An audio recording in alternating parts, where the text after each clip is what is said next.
Group yang dia tu bang pon ngak ni wan macamខ្ញុំបាទទៀតហើយថ្ងៃនេះនាំប្រពន្ធទៅលេងបូកូនេះគឺជាកម្មភាពចុះពីលើអាកន្លែងព្រះយេស៊ូវបងប្អូនថ្ងៃនេះទៅទៀតហើយបាទសកម្មភាពដើរទៅយកម៉ូតូដើម្បីធ្វើដំណើរតទៀតចាំទស្សនាអ្នកគ្នានេះបងប្អូនទៅបតង់ទៀតហើយ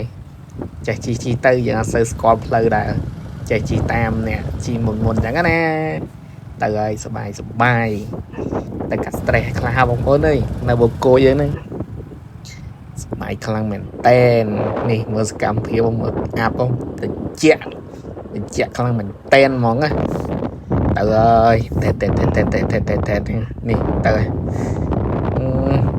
ទេសភាពកប់ស្រីហ្មងណានេះដល់វគ្គ sweet ហើយណាតែគ្នានេះខ្លះតែលេងតង់កូនអានេះអើយគួរតែរូបពេលវេលាដល់លេងទៅពីអ្នកពុនទៅទៀតហើយនេះសកម្មភាពទៅ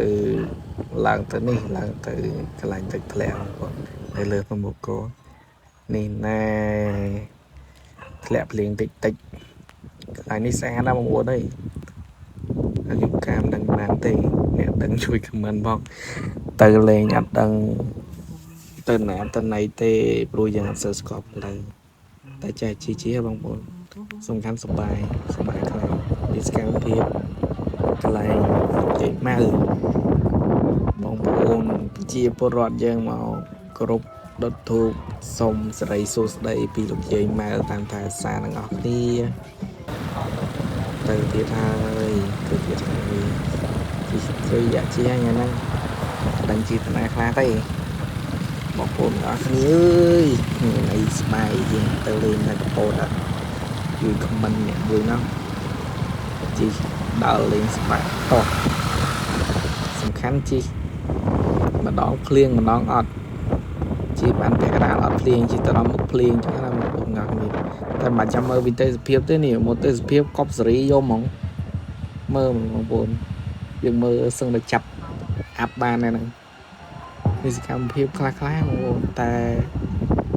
បើបានថតច្រើនយ៉ាងនេះมันល្អយ៉ាងណាទេនេះមើលអាប់អ្វីដែលទៅវិចារតិចទៀតនាំបងប្អូនអ្នកគ្នាទៅមើល sweet សកម្មភាព sweet ពីអ្នកប្រពន្ធមិនដែរតែនេះភ្លៀងហងអីហងល្ងាអោបពុនមួយមើលបាយបងប្អូនអ្នកគ្នាមានតែប៉ុណ្្នឹងទេ